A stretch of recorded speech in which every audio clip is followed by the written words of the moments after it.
विभागाकडून करतोय। असं म्हणतात की अध्यक्ष महोदय, स्त्री शक्तीने अंतराळ कवेत घेतला, स्त्री शक्तीने सुजाण समाज घडविला, स्त्री शक्तीची सुरुवात नव्या जीवाला, स्त्री शक्तीने अवघा संसार व्यापिला। महाराष्ट्राच्या या पावन अशा मातीमध्ये राजमाता जिजाऊनी छत्रपती शिवराय घडवले, क्रांतिज्योती सावित्रीबाई फुलेंनी शिक्षणाच्या मशाली पेटवल्या, पुण्यश्लोक अहिल्याबाई होळकरांनी सुशासनाचा आदर्श घालून दिला आणि संत मुक्ताबाईंनी समतेचा संदेश दिला, रमाबाई रानडेंनी आत्मनिर्भरतेचा मार्ग दाखवला आणि उषा मेहता सारख्या क्रांतिकारकांनी इंग्रज सत्तेला हादरवून सोडलं। असा इतका महान आणि परंपरेचा वारसा लाभलेल्या या पुरोगामी महाराष्ट्रात महिलांना स्वतःच्या अस्तित्वासाठी, महिलांना स्वतःच्या सुरक्षिततेसाठी, महिलांना समानतेसाठी का लढावं लागतं, हा खरा प्रश्न या पुरोगामी महाराष्ट्रातील महिलांना आणि जनतेला पडला। अध्यक्ष महोदय, आज गृह विभागाच्या मागण्यावर चर्चा करत असताना आमच्या लाडक्या बहिणी या भावांना प्रश्न विचारतायत की आपण देवाभाऊ म्हणतो, त्यांची तशी मोठमोठी फलक देवाभाऊंची लागली की देवाभाऊ तुमच्या राजवटीमध्ये आम्ही सुरक्षित नाही, अशा प्रकारच्या महिलांचा टाहो या महाराष्ट्रामध्ये आपल्याला दिसतोय। अध्यक्ष महोदय, भ्रष्टाचार आणि सत्तेच्या भांडणात अडकलेल्या सरकारला महिला सुरक्षा पूर्णतः वेशीवर टांगली आहे, अशा प्रकारची स्थिती महाराष्ट्रामध्ये अध्यक्ष महोदय या ठिकाणी दिसते आहे। पुण्यातील महिलावर झालेला, बसस्थानकात झालेला बलात्कार असेल, जळगावात एका केंद्रीय मंत्र्यांच्या मुलींचा तिच्या मैत्रिणीसह भर रस्त्यामध्ये छेड काढली जाते आणि सोबत पोलीस असताना सुद्धा व्हिडिओ बनवला जातो। म्हणजे हे किती निर्ढावलेले या राज्यातील हे सगळे गुंड प्रवृत्तीचे आरोपी आणि हिम्मत वाढलेले सगळे, मला वाटतं की यांची ताकद आणि हिम्मत कशी वाढली आहे हा खरा प्रश्न येतो। अध्यक्ष महोदय, काय म्हणावं, एका एसटी बस स्थानकामध्ये महिलावर बलात्कार होतो आणि राज्यांचे गृहराज्यमंत्री म्हणतात की मुलीने विरोध का केला नाही। म्हणजे किती असंवेदनशील आहे, यांच्या बोलण्यातून किती काही संवेदना आहेत की नाही, संवेदना हरपल्या आहेत का, असा प्रश्न महाराष्ट्रातील महिलांच्या पुढे। अध्यक्ष महोदय, असं बोलून एक प्रकारे गुन्ह्याची जबाबदारी पीडित मुलीवर ढकलण्याचा हा प्रकार तर नाही ना, असंही यातून यांच्या वक्तव्यातून दिसते। अध्यक्ष महोदय, उद्या कोर्टात मंत्र्यांच्या बेजबाबदार वक्तव्यांचा फायदा सुद्धा आरोपीला होईल, अशी परिस्थिती आहे। अध्यक्ष महोदय, काय स्थिती आहे महाराष्ट्रामध्ये अध्यक्ष महोदय, दर तासाला महाराष्ट्रात 5 महिला विरुद्धचे आणि 2 बालकाविरुद्धचे गुन्हे घडत आहेत, यांच्या दोघांच्याही विरुद्ध गुन्हे घडत आहेत। अध्यक्ष महोदय, नॅशनल क्राईम रेकॉर्ड ब्युरो NCRBनं जी आकडेवारी पाहिली तर महाराष्ट्रातील महिलांच्या सुरक्षेचे भीषण असं चित्र अध्यक्ष महोदय या ठिकाणी घडत आहे। महिलावरील गुन्ह्याचं जर प्रमाण पाहिलं अध्यक्ष महोदय, तर दररोज 126 गुन्हे नोंदवले जातात आणि 2020 मध्ये हा दैनंदिन सरासरी आकडा 88 होता आणि म्हणजेच या गुन्ह्यामध्ये 40% वाढ झाली होती। 2020 मध्ये 31,701 महिलावरील गुन्हे नोंदवले गेलेत आणि 2023 पर्यंत हा आकडा 47,381 वर पोहोचला। अध्यक्ष महोदय, बालकावरील गुन्ह्यांचं प्रमाण पाहिलं तर आज दररोज 55 गुन्हे घडत आहेत। शाळा, रस्ते, घर, कुठेच आपल्याला मुले आणि महिला सुरक्षित। अध्यक्ष महोदय, हे बालकही सुरक्षित नाही। 2022 ते 23 या एका वर्षामध्ये बलात्कारांच्या घटनांमध्ये जी वाढ झाली अध्यक्ष महोदय, ती 6.2% वाढ होती। म्हणजे 7,521 वर पोडली ही वाढ होऊन अध्यक्ष महोदय एकूण महिला विरोधातील गुन्ह्यामध्ये ही 4.5% वाढ झाली। 4,449 बालकावरील बलात्कारांच्या तक्रारी नोंदवण्यात आल्या तर 9,698 महिलांचे अपहरण झाल्याचे गुन्हे सुद्धा नोंदवले गेलेत। हे सर्वात धक्कादायक बाब म्हणजे महिलांच्या बेपत्ता होण्याचं प्रमाणही या काळात खूप वाढलं। अध्यक्ष महोदय, दरवर्षी सरासरी 64,000 महिला महाराष्ट्रातून गायब होतात. त्या कुठे जातात, त्यांचं पुढे काय होतं, त्यांची तस्करी होते का, त्यांना किती सापडल्यात, याचं सरकारकडे कुठलंही उत्तर नाही. याची ना चिंता आहे सरकारला, अशी परिस्थिती आहे अध्यक्ष महोदय. महिला सुरक्षा तर राम भरोसेच आहे आणि म्हणून अशी भीषण परिस्थिती असताना सरकारने अर्थसंकल्पात महिला सुरक्षेसाठीच्या उपाययोजनासाठी काय तरतूद केली अध्यक्ष महोदय? निर्भया योजनेअंतर्गत महिलांना मदत कक्षाच्या आणि विविध महिला सुरक्षासाठी किती निधी दिला आहे? अर्थसंकल्पात फक्त 2,000 रुपये. ही काय तट्टा आहे का अध्यक्ष महोदय? गृह विभागाच्या बजेटमध्ये 31% वाढ, पण महिलांच्या सुरक्षेमध्ये मात्र अत्यंत तोडकी वाढ. हे जर पाहिलं तर निर्भया फंडाचं काय झालं? निर्भया प्रकरणानंतर केंद्र सरकारने 2013 साली निर्भया फंडाची स्थापना केली होती. या फंडातून महिला विषयक सुरक्षा उपाययोजना अधिक सक्षम करण्याचा निर्णय सक्षम करणे अपेक्षित होते अध्यक्ष महोदय. परंतु दुर्दैवानं या ठिकाणी अत्यंत तोडकी निधी उभारून आपण निर्भया फंडाला निधी उभारून महिलांच्या सुरक्षेच्या त्यावेळेस नवीन गाड्या घेतल्या होत्या. यंदा काय उपाययोजना करणार आहात याचं उत्तर सुद्धा माननीय गृहमंत्री महोदय मुख्यमंत्र्यांकडून अपेक्षित आहे अध्यक्ष महोदय. सत्ता आल्यानंतर अजितदादाने महायुतीने लाडक्या बहिणींना महिला दिलेल्या वचनांचा अजितदादांना काय विसरच पडला? ते कदाचित विसरले असतीलही, कारण ते विरोधी पक्षनेते असताना त्यावेळेस शिंदे सरकारवर निर्भया फंडाचा निधी शिंदे गटातील आमदारांच्या सुरक्षेसाठी वळवला गेल्याचा गंभीर आरोप केला होता अध्यक्ष महोदय.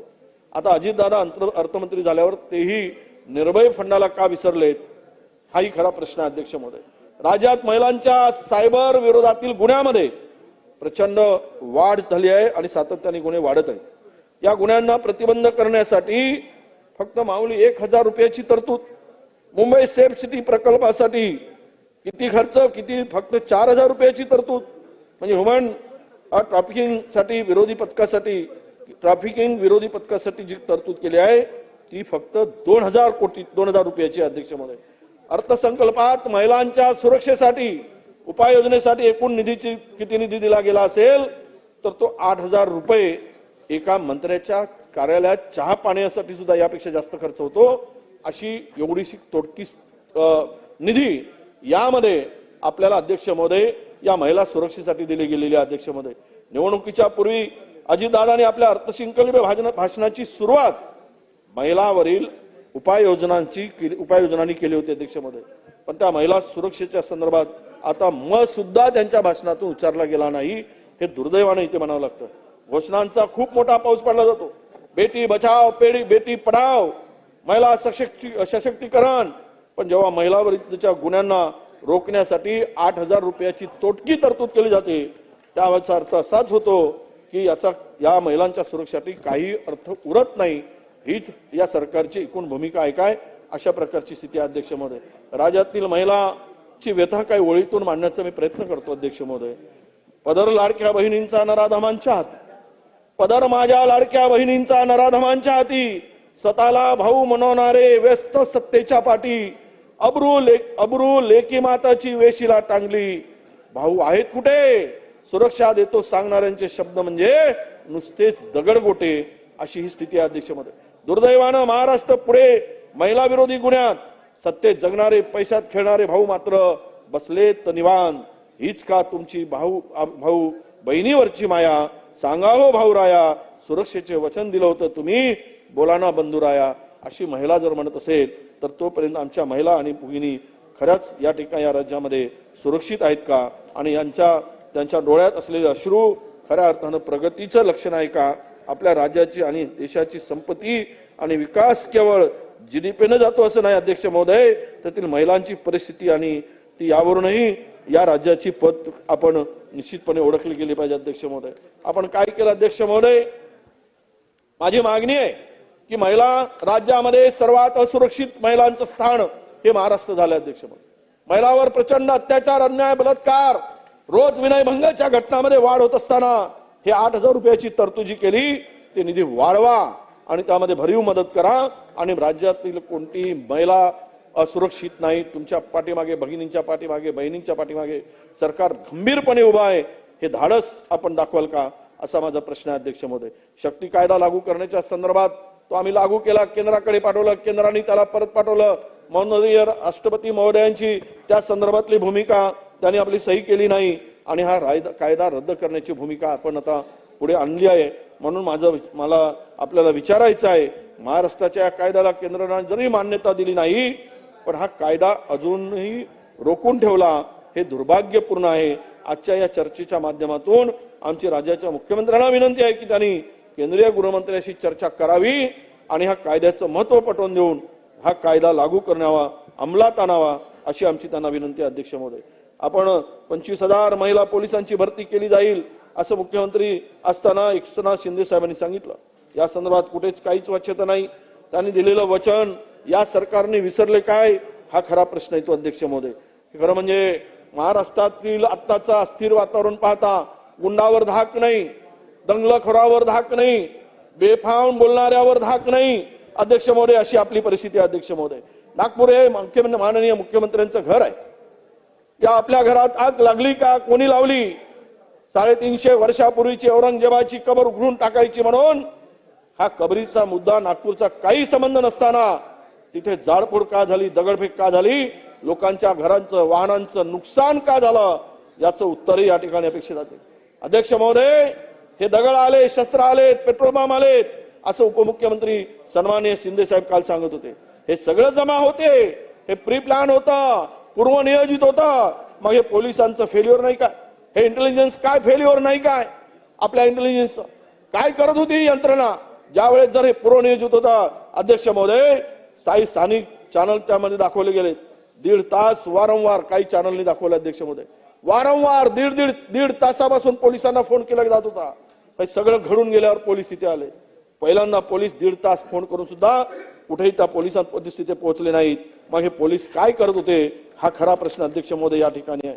आजही स्थानिक लोक सांगतात ज्या गल्लीत हल्ला झाला तिथे बॅरिकेड्स लावा म्हणून, त्याकडे कोणी जाऊ नये म्हणून पोलिसांना विनंती केली, पण पोलीस म्हणाले आमच्याकडे स्टाफ कमी आहे म्हणून तर गल्ल्या सुद्धा बंद करण्याचं काम केलं. आता यात दोष कोणाचा अध्यक्ष महोदय? पोलीस जर नागरिकांना सांगतात स्टाफ नाही, मग स्टाफ कमी आहे आणि त्यामुळे जर हे संपूर्ण रामायण महाभारत सांगत बसताय, पण कायदा आणि सुव्यवस्था राखणे सरकारचं काम नाही का, ही खरी प्रश्न आहे अध्यक्ष महोदय. तो तर तुम्ही सांगितलं की आपण दंगलखोरांना सोडणार नाही, कुणालाही आम्ही पाठीशी घालणार नाही, पण यात तेल ओतण्याचं काम कोणी केलं हे काय आपण सांगितलं अध्यक्ष महोदय. खरं तर संविधानाची शपथ घेऊन एक मंत्री आपल्याला काय बेफाम वक्तव्य करतो अध्यक्ष महोदय, हे आपण कसं सहन करणार? या देशातील एक प्रगत अशा राज्याचे मंत्री म्हणून आपल्याला अशी वक्तव्य करताना मुख्यमंत्री महोदयांनी त्यांना समज देण्याचं काम का केलं नाही? छत्रपती शिवाजी महाराजांच्या सैन्यात मुस्लिम नव्हते. अरे हा कुठला शोध आणला गेला? ही कुठली म्हणजे अशा पद्धतीचं टेप रेकॉर्ड वाजवलं जातं अध्यक्ष महोदय? स्वराज्याची लढाई हे इस्लाम विरोधी होती, हिंदू मुस्लिम विरोधी लढाई नव्हती. या लढाईत आमच्या राजाने हिंदू धर्म इस्लाम बरोबर झुकू दिला नाही वगैरे इतिहास सांगत बसताना त्यांच्या सैन्यात मुस्लिमच नव्हते सांगणं, म्हणजे हा इतिहासाला किती तोडमोड करून सांगणं आहे. आणि ते एक मिनिस्टर म्हणतात, त्याच्या पलीकडे जाऊन सांगतात केरळ म्हणजे मिनी पाकिस्तान, आणि आमच्या नेत्यांना सांगतात की दहशतवादाच्या भरोशावर मतदान झालं म्हणून निवडून आले. हे जर आमच्या राहुल गांधीजी आणि प्रियंका गांधीच्या संदर्भात अशा प्रकारचं वक्तव्य जर करत असतील तर यांची बुद्धिमत्तेची क्यू यावी अशी प्रकारची अध्यक्ष महोदय. ईव्हीएम म्हणजे वोट अगेन्स्ट मुल्ला, अशा प्रकारचं बेताल वक्तव्य ही मंडळी करत असतात. बाबरी मस्जिदच्या संदर्भात औरंगजेबाच्या कबरीवरून जे एकदा हीच पुनरावृत्ती करायची असेल असं जर मंत्री म्हणत असतील या राज्याचे, तर अपेक्षा कुणाकडून करायच्या? भडकवतो कोण, तेल कोण घालतोय, सुरुवात कुणापासून होते आहे, याचा प्रश्नाचं उत्तर मिळणं या निमित्तानं आम्हाला अपेक्षित आहे अध्यक्ष महोदय. आता मला सांगा, संविधानाची शपथ घेऊन झालेल्या मंत्री महोदयांनी अशा प्रकारचे द्वेषपूर्ण वक्तव्य करणं, दोन समाजामध्ये वाद निर्माण करणं, त्याला तुम्ही साधा जाब विचारत नाही, त्याचा राजीनामा घेत नाही, मग ह्याला आपण काय म्हणायचं अध्यक्ष महोदय? कुणी आग लावली, कुणी तेल पाणी घातलं, कुणामुळे सगळं वातावरण दूषित झालं? हिंदू मुस्लिम असं म्हणून मस्जिद मंदिर करून राज्य उद्ध्वस्त करायचं काम जर सत्ताधाऱ्यातील एक मंत्रींची वक्तव्यावरून होत असेल तर महाराष्ट्र कोणी शांत ठेवायचं? महाराष्ट्राला कोणी चांगलं, महाराष्ट्राला ते आपण कशा पद्धतीने शांत करणार? हा खरा प्रश्न या ठिकाणी आम्ही विचारतोय अध्यक्ष महोदय. खरं तर छत्रपती संभाजी महाराजांच्या संदर्भात 6वं पुस्तक येऊन किती वर्ष झाली आणि त्याच्या पुस्तकाचं चित्रपट येऊनही अनेक महिने झाले, पण लोकांची माती भडकवणे जात असेल, लोकांच्या मनात द्वेष निर्माण केला जात असेल, तर समाजात पेरलेले विष तुम्ही ही सगळी जबाबदारी कशी झटकून पडू शकता, हा खरा प्रश्न आहे अध्यक्ष महोदय. काय काय बोलतात महाराष्ट्रामध्ये, कुणावर आज अटक झाली, कुणावर कारवाई झाली. एक माणूस नागपूरचा, तुमचे महाराज पळून गेले, बाजी प्रभू नसते तर तुमचे महाराज वाचले नसते, संभाजी महाराज अशा प्रकारचं बोलणं आणि त्याला खुलेआम त्याला अटक होत नाही. हे काय कशाचं लक्षण आहे अध्यक्ष महोदय? हा कोणाचा नेमका हे करताय, कुठल्या पक्षाचा आहे हे न पाहता महाराजांचा अवमान करणारा त्याला आपण कसं सोडू शकतो? तो एक पुरोहित नावाच्या माणसाने तर वेगळंच वक्तव्य केलं, तुलना केली दुसरे छत्रपती शिवरायांची तुलना कुणाशी होऊ शकत नाही, पण अशा प्रकारचे वक्तव्य जरी लोक पडून गेलेत, बोलायला लागलेत, तर हे खरं म्हणजे महाराजांचा अवमान करणाऱ्यांना आपण कसं सोडणार, हा खरा प्रश्न आहे अध्यक्ष महोदय. या छत्रपती संभाजी महाराजांबद्दल आपण जे आव आणून एक माणूस बोलत होता, ज्याचं नाव कोरटकर होतं, त्याचं काल जामीन नाकारला कोर्टाने, पण त्यांनी जी परिस्थिती खराब केली त्यावरही या सरकारनं कारवाई करण्याची अपेक्षा आहे अध्यक्ष महोदय. काय झालं अध्यक्ष महोदय, या सगळ्यामध्ये कायदा सुव्यवस्थेचे 3 तेरा झाले अध्यक्ष महोदय. असं म्हणतात की महाराष्ट्र कायदा सुव्यवस्था राखणारा देशातील 1 नंबरचं राज्य होतं, परंतु आज मात्र या राज्याकडे संशयानं बघितलं जातं. या राज्याची पत कायदा सुव्यवस्थेमध्ये घसरल्याची परिस्थिती अध्यक्ष महोदय निर्माण झालेली आहे. अमरावतीमध्ये किती गुन्ह्यावर कुठलीच कारवाई होत नाही. अमरावतीचे एक डेप्युटी आरटीओ आहेत, फसवणूक प्रकरण त्यांचं गुलदस्त्यात आहे अध्यक्ष महोदय. त्या उपप्रदेश अधीक्षक अधिकारी राजकुमार बागडी यांच्यासह म्हणजे गाडगेनगर पोलीस स्टेशन ठाण्यामध्ये ऑगस्ट 2024 मध्ये गुन्हा दाखल झालाय. त्याला कोण पाठीशी घालतं? का कारवाई केली नाही? त्याच्यावर गुन्हेगारी स्वरूपाचा कट व फसवणूक सारखे गंभीर गुन्हे दाखल झालेत, पण अद्याप त्याला काही कारवाई होत नाही.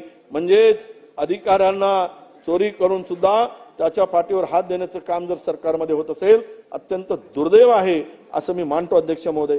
या निमित्तानं मी माननीय मुख्यमंत्री महोदयांना गृहमंत्री म्हणून आमच्या काही मागण्या या निमित्तानं त्यांच्याकडे करण्याचा आम्ही विचार अध्यक्ष महोदय.